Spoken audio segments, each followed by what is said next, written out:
கர்நாடகாவின் தாவணகரே நகரில் 7ஆம் வகுப்பு மாணவியின் ஷூக்குள் பதுங்கியிருந்த நாகப்பாம்பை பாம்பு பிடி வீரர் லாவகமாக பிடித்து அப்புறப்படுத்தினார். தற்போது குளிர்ச்சியான காலநிலை நிலவுவதால் பாம்புகள் சூடான இடத்தில் அடைக்கலம் புகும் என்பதால் பொதுமக்கள் கவனமுடன் செயல்பட வேண்டும் என வனத்துறையினர் தெரிவித்துள்ளனர்.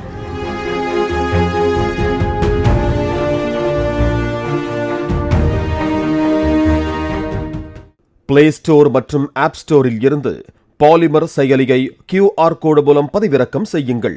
செய்திகளை உடனுக்குடன் பெறுங்கள்.